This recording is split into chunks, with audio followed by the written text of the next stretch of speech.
Hi everyone, welcome back to my channel, Salt of Circe. I'm your host, Circe. So I'm hopping on here again tonight. I'm hoping to make just a very quick video about religious trauma and going through the occult and, what it does to you. As you're opening up these channels in your chakras, as your vibration is raising, you do start to see things. And I have a few theories in my mind, what I think it is personally. So if you're new to my channel, a little bit about me. I've been clairvoyant, clairaudient since I was 5. I grew up in a Christian private school for 14 years. And then I converted to being Catholic later on. And I had an experience in which I lived in a haunted house. And, there were some things in this house that physically attacked my daughter, and it ended up leading to the bishop coming into our home, and they did an exorcism of our home. And I continued to see things in this house, and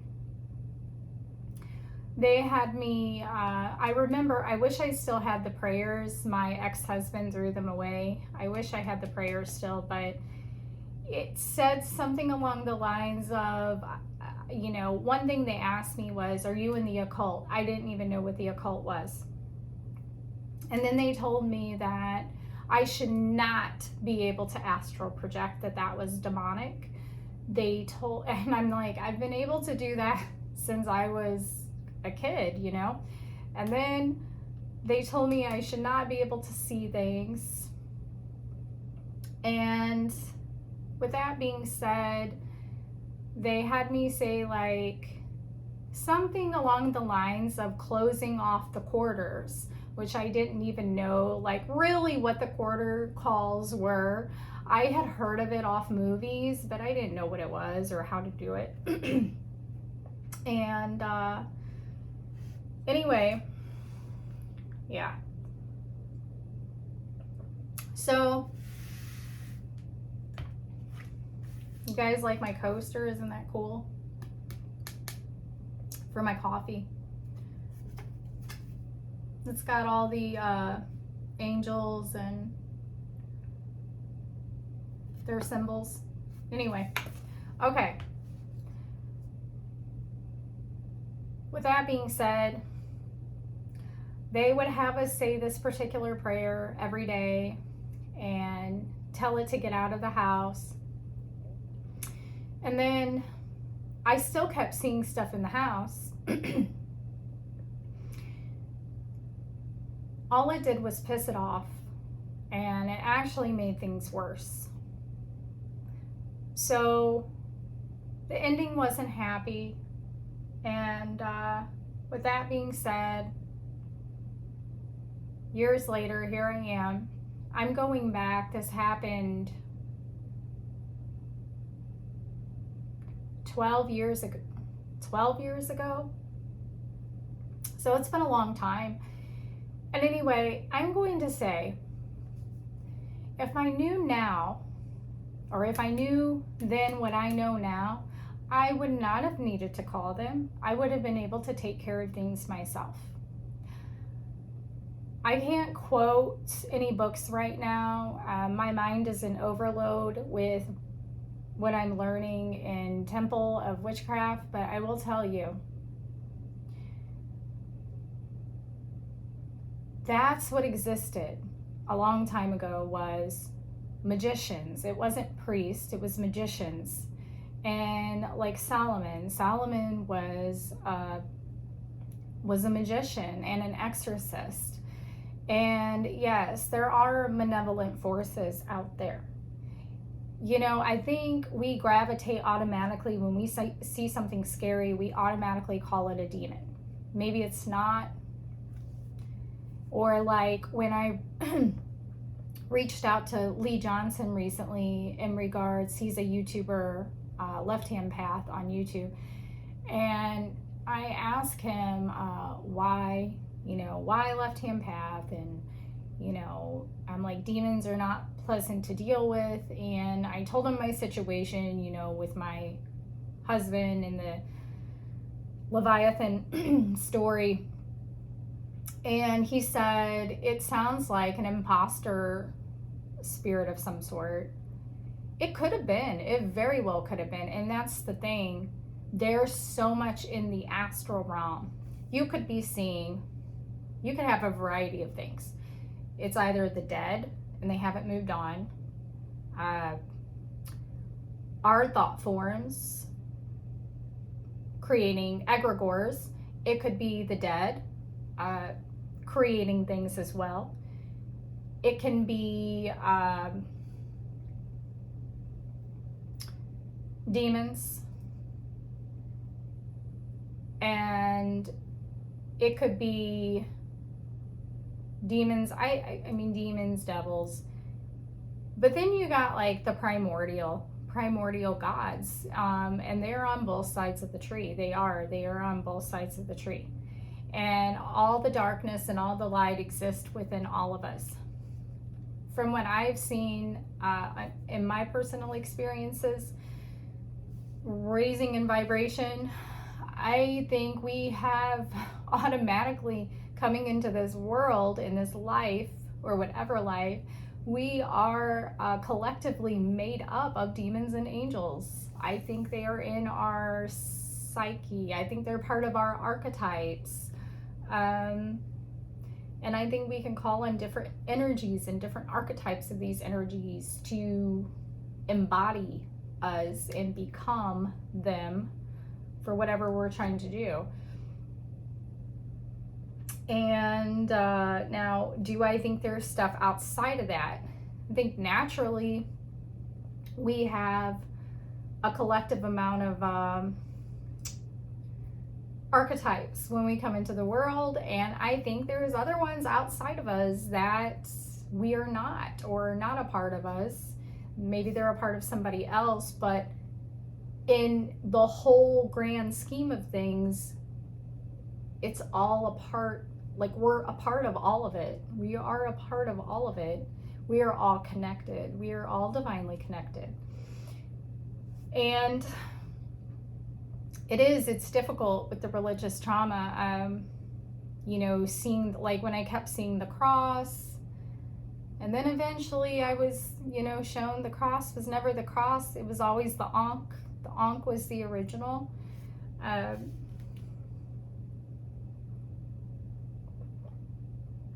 I know I went lucid in a dream one time and saw the actual real Egyptian tombs.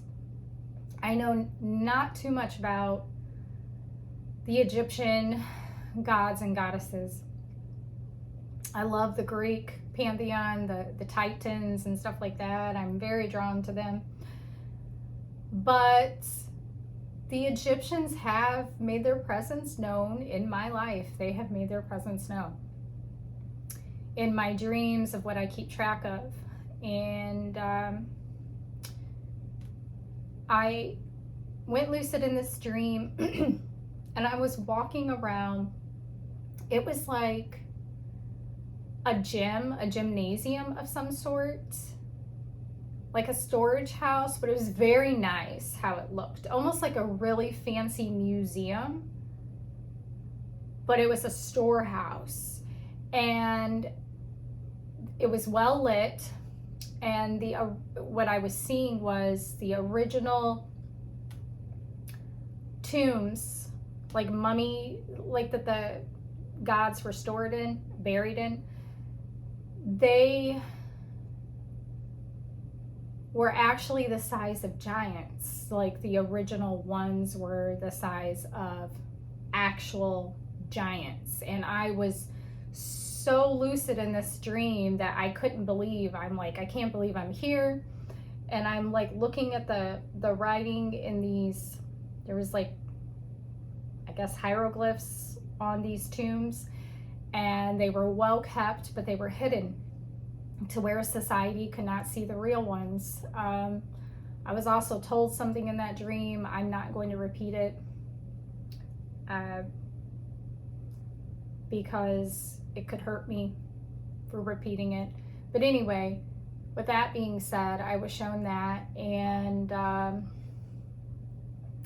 trying to think, there was another time that I actually astral projected out of my body. And you know, when I astral project, I don't do it intentionally. Recently, I've just started to learn how to actually do it intentionally.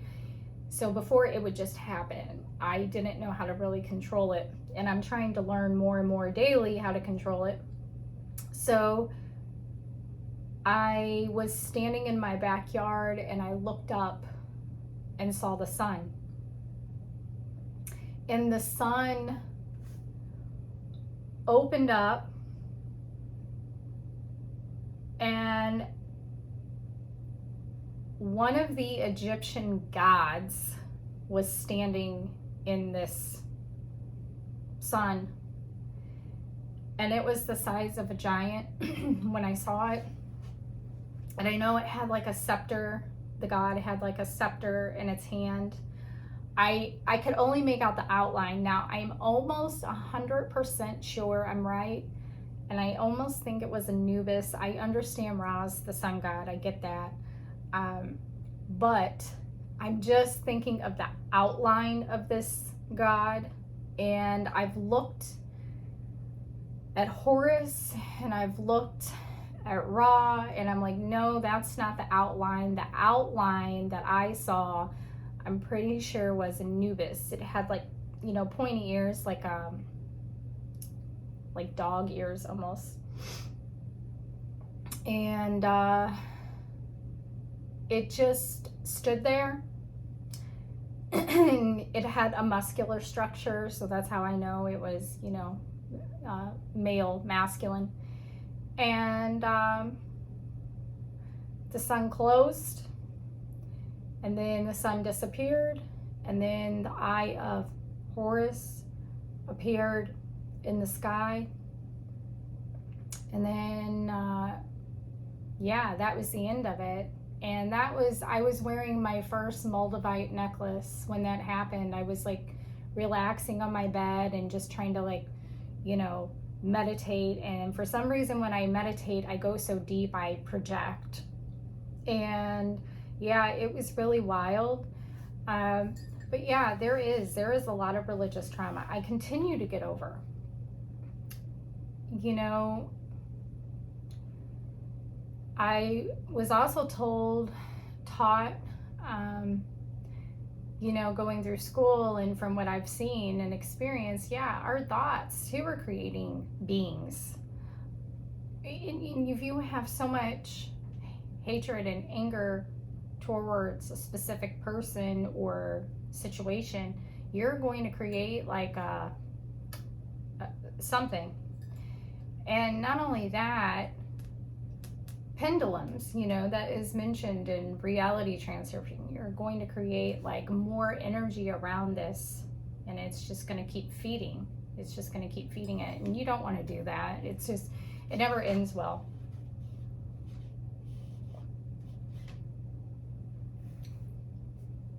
So yeah, with that being said, trying to think of some other things I'm trying to get over religious wise. So in my video of the Zabos and Leviathan, I had mentioned that I heard a voice say, "You're now in a covenant with me." I mentioned, you know, that I think that also has to do with religious trauma. Now, yes, the Lord's Prayer is a prayer of exorcism. Yes, there are benevolent beings, but there's also benevolent beings that can be, you know, that do have a dark side to them, a fighting side to them. So it goes both ways, you know. I try to keep the balance in myself by not letting situations control me. And I know, like, Hecate has walked me through a lot of that and facing my fears. So recently, when I decided to work with her again, which I'm still waiting on my Malibes because that's important to me. It is important to me to put those together before I start really going full force with her. And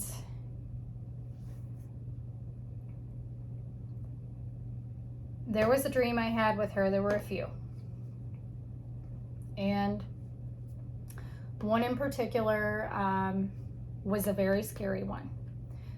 She was really coming at me, and the way she presented herself was normal. I should say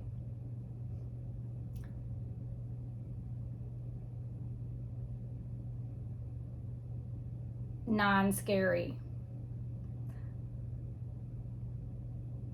And see, that's the conditioning, that this is normal, this is not normal. That's what I'm trying to get past. I'm working on it. It's been a road. It has been a road, and I have to be open about it. I'm not going to sit here and say I'm a saint, but to call something normal and not normal, that's the kind of conditioning I'm trying to get away from. And the only way I'm going to get away from it is when I catch myself saying it. I have to catch myself saying it and say, no, it has nothing to do with that. She presented herself in, I'm trying to think of what I was taught by a magician, what they would say, who's left-hand path. Present yourself when they would call on some of these gods from the Qliphoth. And you present yourself, and I forget the exact terms, what was used, but she was presentable to where it wouldn't have scared me to physically engage with her. And with that being said, she came at me in a very, very scary way. Well, then I went lucid in this dream, and I asked, Hecate, is that you? And she said, yes, it's me. And I said, well, why are you, she came at me with an axe, okay? I'm just going to tell you. She came at me with an axe. And she didn't hurt me. She just swung. And I caught the axe, and I, went lucid, and I'm like, why are you, trying to come at me like that? And she said, because I'm testing you, because I want to make sure this time you don't run from me. And then we started to laugh together, and I'm like, okay, well, I said, well, why are you presenting yourself like, she looked like my stepsister in the dream, and my stepsister has red hair, and she was wearing a white wedding dress. But what was so funny is years ago, I remember having a dream with my stepsister in it with red hair and the white wedding dress, and I never knew it was Hecate. I never knew. You can Hecate, Hecus. I never knew it was her. And then when I saw her come to me again as my stepsister in the white wedding dress, I knew. I was like, okay, it was her. It was her 2 years ago, 3 years ago, whenever that happened. But I'm like, why can't you show me, maiden, in the brown hair, you're so beautiful. And she's like, I know, but I'm so tall. Hence, the giants. And, I've talked to one of my instructors from a long time ago. She's moved away, but she's very educated. And she's seen her. I've asked, have you ever seen her like appear in front of you? And she said yes. And she said she's very tall. And I think that's really cool. She can show herself in many ways though. Don't get me wrong. She could be anything, show you anything you want to see. But yes, the religious conditioning, the normal and what's not normal. You know, I could sit here all day and say, oh, that person's weird, that person's not normal. And I promise you, somebody's saying the same thing about me. But at the end of the day, Hecate has said, quit focusing on that stuff. Try not to focus on that and get away from that way of being, because it's conditioned in all of us and it sucks. It's like a detox. Like you're detoxing from poison, you know? We're all gonna have what we agree with, what we don't agree with. There were things that worked for me years ago that no longer work for me, and that's fine. But try not to get caught up in the you're wrong, I'm right. That person's not wrong. It's just I don't agree with that person, and that person doesn't agree with me. And you know, when I told my husband, and we had been together for almost, it was a year, and I said, how do you feel being with somebody who's a witch? I woke up to it. I did. I woke up to this. And you know what? I'm going to say, going through the religious detox, I feel like I have had a part of my life taken from me not being in this. I feel like I was robbed of a really fun, enjoyable, great, very exhilarating life, not being an occultist at the beginning of my life. That I woke up to this so late because of religious programming and religious trauma, and it kind of really sucks. It sucks because, you know, even when I had that priest tell me, you know, you shouldn't be able to astral project, and you shouldn't be able to dream, or not dream, see the future or the spirits or whatever, because it's a spirit of divination. Well, okay, well, I guess I was born with the spirit of divination automatically at the beginning. I mean, I don't have memory really of when I was I remember kind of like at the end of age 4, age 5 maybe. I don't remember anything before that, which is typically the norm. So that's why we say it was clairaudient at age 5. But really, I was, you know, already like that. I just didn't know it. My memory, I don't have the memory of age 3 or 4 or whatever.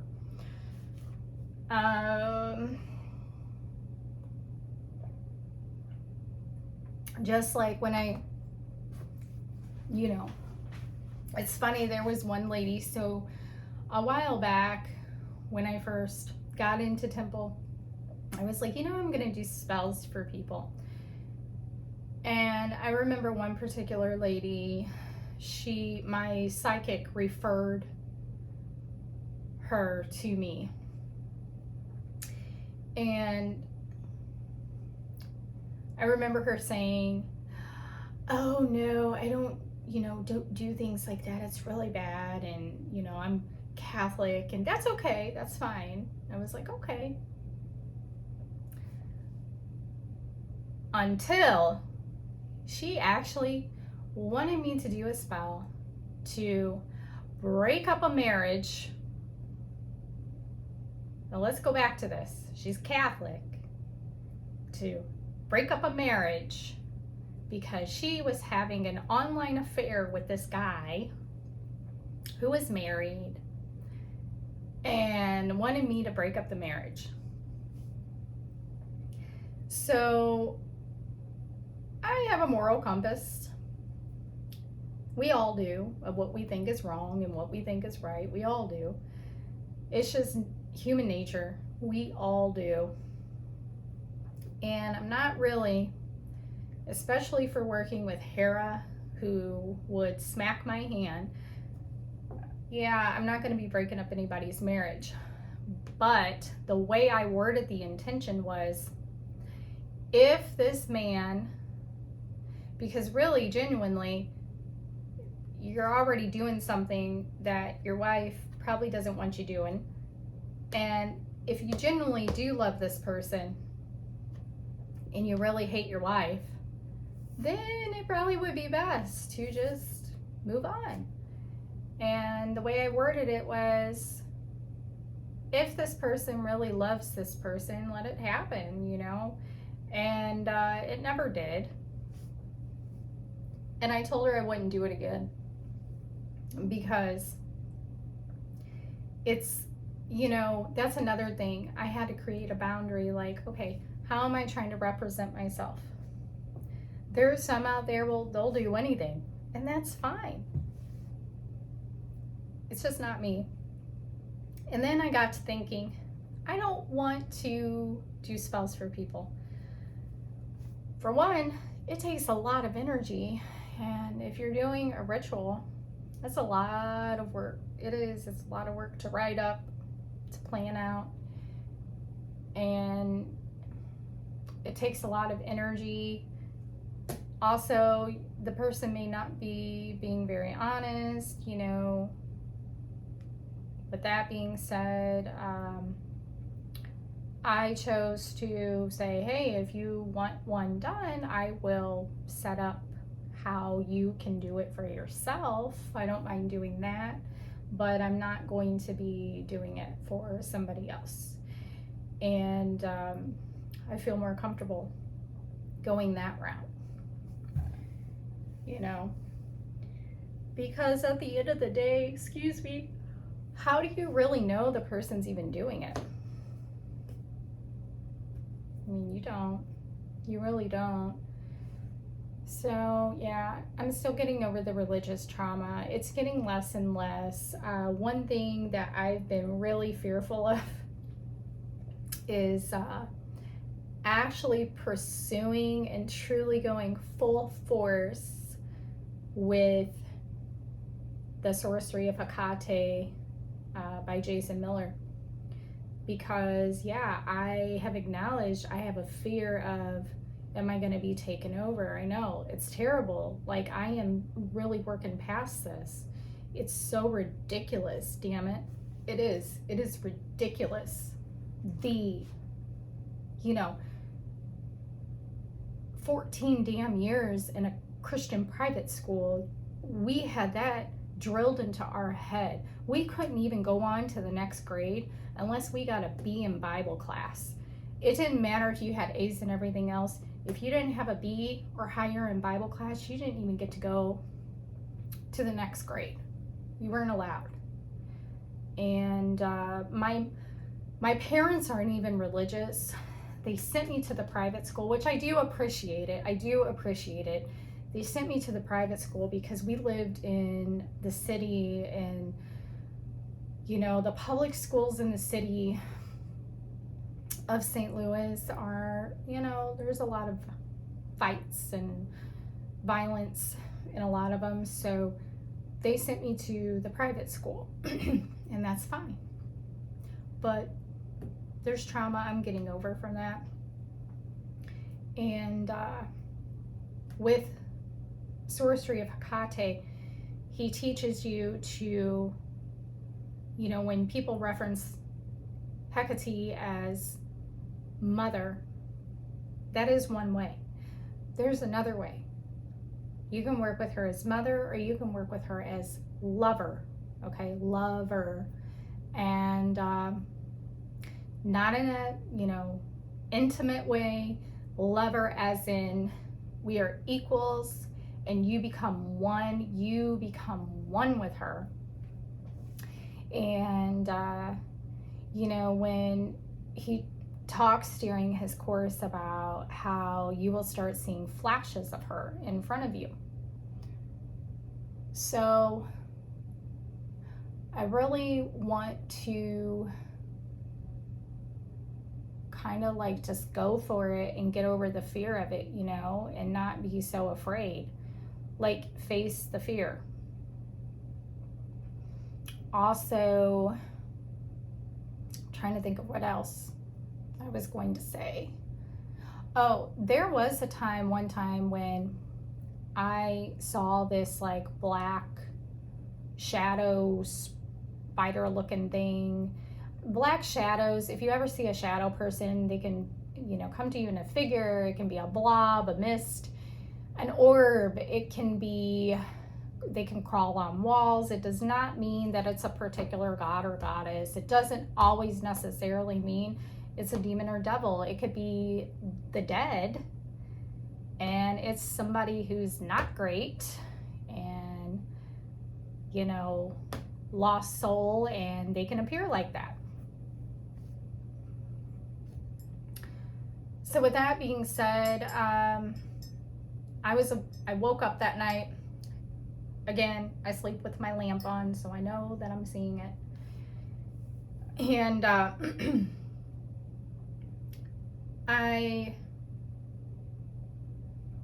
look over and I see this black, huge, thick, big shadow type crawling on my wall beside me, and it jumped off the wall and I felt it go into my body. And I said, get out. I mean, they can do that. Even if you are a devout, religious person on the path of Christianity, Catholic, it doesn't matter. There are things you can't see that go in and out of you all the time, without you even knowing it. That's why they teach witches to take salt baths, because that electromagnetic field, it's neutralizing it and it's kicking that stuff out. That's why they teach us going through Temple of Witchcraft to find amulet to wear. That I have one that I consecrated with Hecate, and I have got to figure out what I did with it. I think I know there's one more area I need to look, but it's black obsidian. Yeah, black obsidian. Yeah, obsidian. And, you know, with that being said, yeah, it's used for protection. I also have another amulet that's Medusa, and I got that going through Jason Miller's course, and I consecrated that one. So yeah, you use that to protect yourself, because there's stuff all around. It's all around. And you know, the first thing I know when stuff's around is if I start feeling like